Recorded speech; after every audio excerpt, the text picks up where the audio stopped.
안녕하세요. 제가 준비한 모든 번역 강의가 드디어 끝이 났습니다. 이 동영상 강의를 기획하고 제작하는데 거의 2달이 걸렸는데요. 막상 동영상을 제작하다 보니 처음에 구상했던 것을 그대로 담아내기가 어려웠던 부분도 많았습니다. 이러저러한 불편함을 참고 아무쪼록 끝까지 강의를 들어주신 여러분들께 감사의 말씀을 드립니다.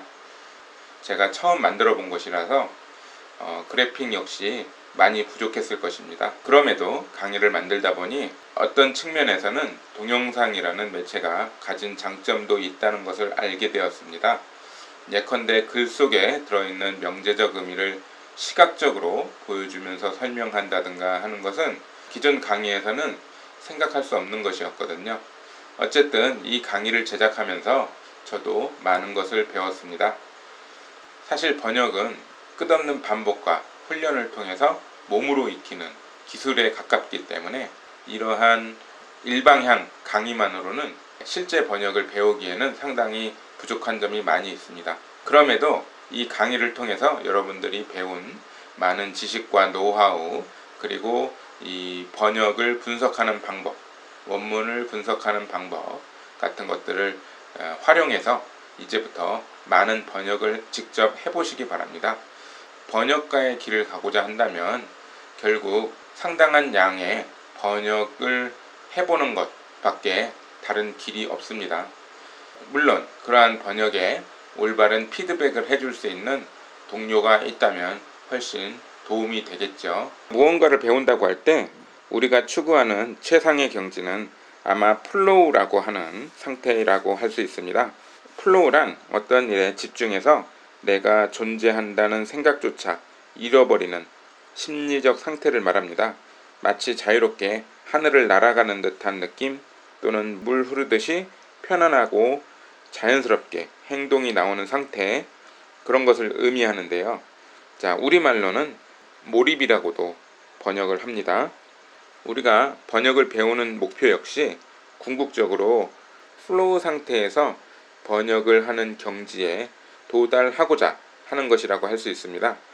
예컨대 여러분이 번역을 하는데 아무 걸림도 없이 번역문이 술술 쏟아져 나온다면 이미 플로우 상태에 도달했다고 말할 수 있겠죠. 물론 초보자도 그러한 상태에 도달할 수는 있습니다.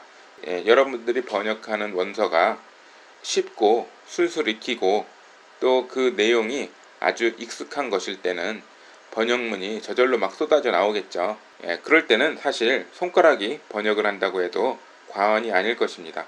당연히 번역 속도도 올라갈 테니까 소득도 올라가겠죠.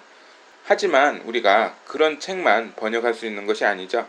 원문이 잘 해독이 안 될 때, 또 그 내용이 무슨 말인지 전혀 이해가 안 될 때, 또 그것을 한국어로 만들어내는 것이 어려울 때 우리는 상당한 곤란을 겪습니다. 자, 머리를 쥐어 짜서라도 그 문제를 풀어야 되죠. 그럴 때 우리는 그 문제를 해결하기 위해서 인터넷 검색을 하기도 하고 참고서적을 뒤지기도 하고 다양한 자료를 찾아야 됩니다. 이런 상황에서는 번역을 하는 속도가 상당히 떨어지겠죠. 따라서 소득도 떨어질 것입니다. 결국 우리가 번역을 배운다는 것은, 번역을 잘하고자 한다는 것은 전체 번역 프로세스 중에서 플로우 상태에서 번역할 수 있는 비중을 늘리고자 하는 것입니다. 어쨌든 번역이라는 작업은 10년을 넘게 하든 20년을 넘게 하든 완전한 플로우 상태에서 번역할 수는 없습니다. 왜냐하면 번역을 해야 하는 원문은 끊임없이 만들어져 나오고 또 새로운 지식과 경험이 쏟아져 나오죠. 새로운 사람들이 또 새로운 글을 쓰고 하기 때문에 번역가는 늘 새로운 글, 새로운 지식, 새로운 표현들을 번역을 해야 됩니다. 그런 것들을 새로 배우고 습득하고 이해하고 새로운 방식으로 또 번역을 해야 되는 것이죠. 그래서 번역가는 끊임없이 배우고 도전할 수밖에 없습니다. 새로운 문제를 만나서 그 문제를 또 해결해야 되고 또 그 문제를 풀면 또 다른 문제가 나오고, 이것이 바로 번역가가 평생을 해야 되는 일이죠. 그래서 여러분들이 번역가의 길을 가고자 마음먹었다면 단기간에 짧은 시간에 성취하겠다라는 조급한 마음을 갖기보다는 긴 인생의 마라톤을 시작했다라고 생각하시고 너무 서두르지 말고 차근차근 준비해 나가시는 것이 훨씬 좋을 것 같습니다. 마지막으로 여러분들이 스스로 번역을 해보시면서 경험을 쌓고 지식을 습득하는 방법에 대해서 간단하게 설명드리겠습니다. 자, 일단 무언가를 배우고자 한다면 자신이 가지고 있는 지식과 직관에 의존해서 먼저 그것을 해보면 됩니다. 자신이 알고 있는 정보를 최대한 활용해서 문제에 대한 해법을 찾는 것이죠. 여러분들이 알고 있는 외국어 지식, 한국어 지식을 활용하여 번역을 해보는 것입니다. 그 다음에 그렇게 작성한 번역을 또한 직관에 의존하여 평가해보는 작업을 가져야 됩니다. 네, 단순히 번역을 많이 하는 것보다 번역을 하고 반드시 평가하고 그것을 수정하는 과정을 꼭 거치십시오. 그래야지 여러분들이 처음에 생각했던 것과 다시 봤을 때 느끼는 것은 상당한 차이가 있기 때문에 그 차이에 대해서 깊이 고민을 하셔야 됩니다. 왜 처음에는 이렇게 번역하는 것이 맞다고 생각했는데 나중에 번역된 것을 읽어보니까 이게 이상하게 느껴질까? 무엇이 문제일까? 이런 것들을 깊이 고민해 보면서 그 차이를 설명할 수 있는 어떤 가설이라던가 패턴이라던가 이론 같은 거를 스스로 만들어 보셔야 됩니다. 그래서 이럴 때는 이런 식으로 번역을 하면 되겠구나, 이럴 때는 이렇게 번역하면 좀 이상한데, 뭐 이런 것들을 자신의 번역 규칙으로 일단 삼습니다. 물론 이 규칙들은 매우 일시적이고 잠정적인 것입니다. 어떠한 규칙도 영원한 것은 없습니다. 번역에는 규칙이 없습니다. 하지만 여러분들이 하나하나 번역을 해 나가고 또 그것들을 배우기 위해서는 일시적으로 잠정적으로 의존해야 할 규칙이나 적용해야 할 방법 같은 것들이 필요하기 때문에 이러한 룰을 만들어내야 됩니다. 경험의 바퀴를 돌리면 이 룰은 무엇이 되냐면 여러분들의 직관이 되겠죠.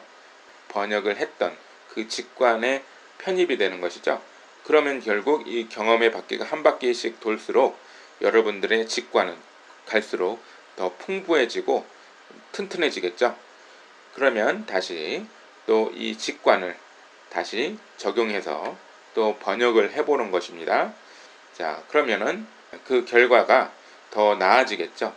그리고 그 결과를 다시 경험의 바퀴를 돌려서 분석해보고 수정을 하고 여기서 경험의 바퀴를 조금 더 빨리 돌릴 수 있도록 도와주는 몇 가지 방법이 있습니다. 일단 계속 말했지만 번역을 많이 해보는 것이죠. 그리고 공부하는 것입니다. 영한 번역을 하신다면 영어 단어, 영어 문법에 대한 지식을 많이 쌓아야 되죠. 좀 더 깊이 있게 영어를 이해하기 위한 공부를 하셔야지 번역을 좀 더 빨리 하고 잘하고 할 수 있습니다.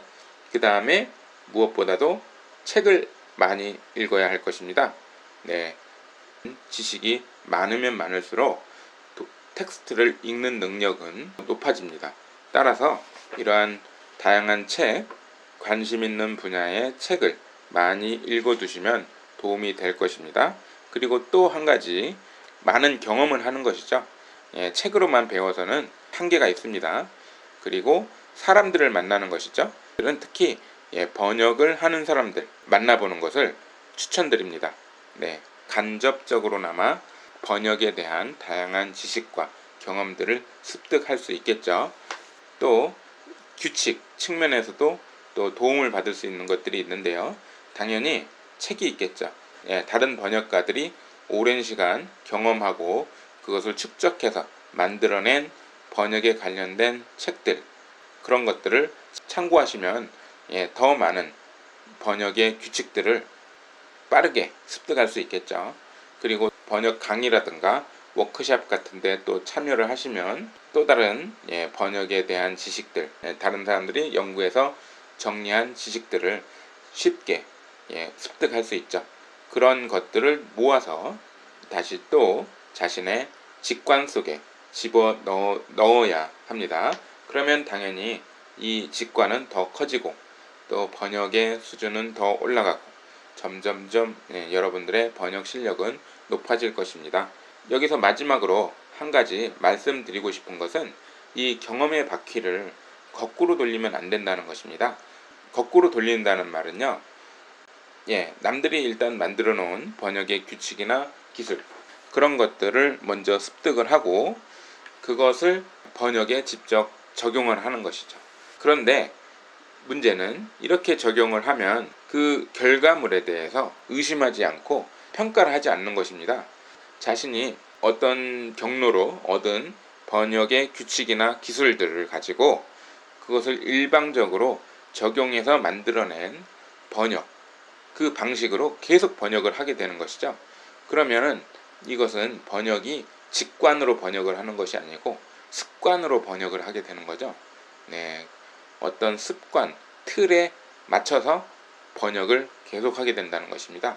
습관이 규칙을 강화하고 규칙에 따라서 또 번역물이 산출되고 또 그것이 의심 없이 번역이 이루어지면서 또다시 습관이 더 커지고 여기서 말하고자 하는 것은 어떤 번역의 기술이라던가 원칙이라던가 그러한 것들을 무조건 지켜서 번역을 한다라는 생각으로 접근을 하시면 번역을 하면서 자기가 오역을 해도 그것이 오역인지 의심을 하지 않기 때문에 잘 모르고 그렇게 하면은 결국은 번역 실력은 계속 퇴보하게 되죠.